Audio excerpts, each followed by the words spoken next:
For most of us, the idea of protecting ourselves, defending ourselves from violence is a horrible and scary idea. To make it even worse would be to do that, to do the right thing and protect yourself or somebody you care about, and then you get arrested. Mickey with CarryTrainer.com. The purpose of what we do here is to help good people be dangerous to bad people, like my friend and mentor Paul Sharp says. Or, as my friend Super Dave says, to help us law-abiding people do the right thing at the right time. It's not just about gun skills or fighting skills or our ability to articulate stuff on the internet. It's about all of it. We need to be well-rounded citizens, and today we are going to tell a story. Horrible, something that just came to me from somebody I know. A woman arrested for just trying to protect herself. Let's dig right into it. So this story just happened. There's an ongoing criminal investigation, so there's some details I'm not going to get into. After it's done, we'll probably have this person on the podcast to tell their story. Very simple story. Pulling into a shopping center. A fight over a parking space ensues. They pull in, somebody pulls up as they're getting out of their car and starts giving them the what for. That's my space, blah, blah, blah, blah, blah, blah. They said, fine, let me pull out, take the space. I don't care. Nope, this person wasn't interested in that. They wanted violence. Two women, woman victim, woman aggressor. This altercation starts escalating and they said, hey, the victim says, hey, I don't want any trouble. I just want to go do my shopping and be left alone. This person is not going to let them. They're giving them the what for, fanning the flames of violence, which only a fool fans the flames of violence. Ultimately, it got to the point where they are being threatened with physical harm. This person, the victim, says, you know what? To themselves, I'm scared now. This is to the point now where I don't know what's going to happen. Is this person going to rush me in this parking lot and attack me? This is a woman in her late 50s that is now not willing to scrap on the pavement. She lets this person know, look, I'm asking you to leave me alone. And I've got to tell you, I'm armed and I'm not going to let you beat me up. Please get away from me. Upon saying that, this person takes off. Unbeknownst to the victim, that aggressor immediately dialed 911 and told the story that they wanted told. I was just in the parking lot trying to park, and this person came up to me and started screaming at me and then drew a gun and threatened to shoot me. No gun was ever drawn. No gun was ever brandished. Only the verbiage of, I'm letting you know I'm armed and I'm not going to let you hurt me. Now, I'm not a lawyer. I don't pretend to be a lawyer, but we dig into these topics enough that I'm going to give you my 2 cents. My 2 cents. And I would encourage you to seek legal counseling on this. And I will add one more point to this in a moment. But if this was me, first thing I would do is I would probably call the non-emergency police if I was in my community. I've got their number. I'd say, hey, this is John Smith. I am over at the grocery store and I'm just trying to park. I need a policeman to come and please talk to me.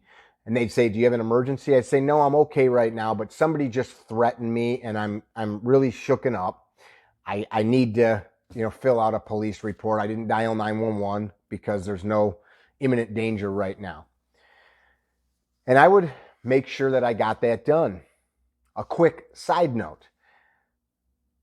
Oftentimes, people in this space, we've got these hard and fast rules. Never talk to the police. Never do this. Never do that. Well, there are some times that it's important that we make sure we let law enforcement know and understand what happened.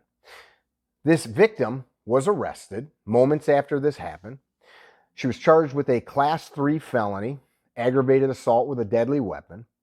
She was fingerprinted, mugshotted, the whole 9 yards, and had to spend a night in county jail. This was in a conservative state. This person's a professional with a clean record, no arrests, no speeding tickets, no parking tickets, nothing. They are a high-level professional. Why I'm telling you that is they don't even look the part of somebody that should have this put on them. We have to think logically about the world that we live in, about the fact that everything is being recorded, even if we don't know it. There are cameras on everything.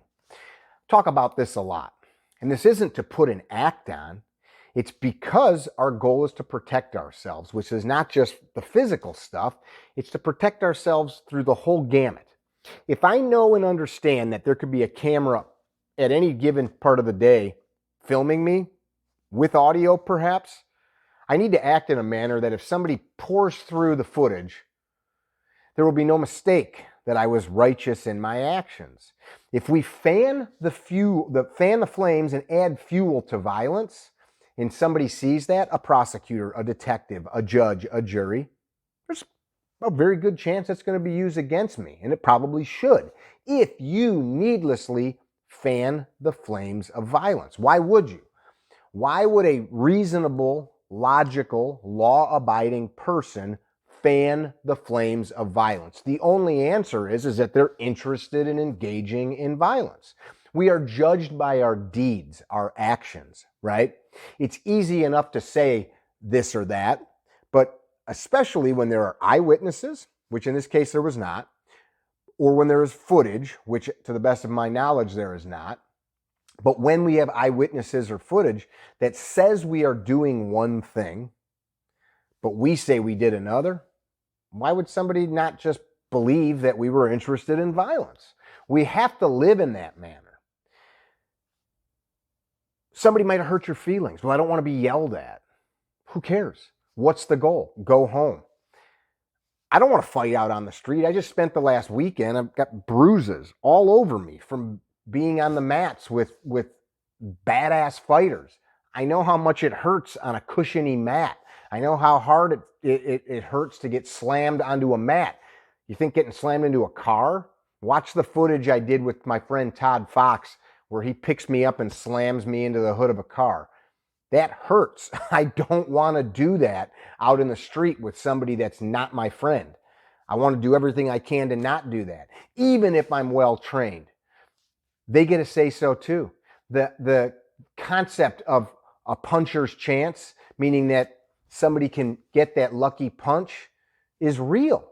That happens. You can get a tooth busted. You can get your brain rocked. You can die over what? Over something stupid. So I want to do everything in my power to try to separate from violence. If forced to fight, that's something completely different. Here's the synopsis. 1, have a plan. The plan is not, I'm going to draw, take a step to the right.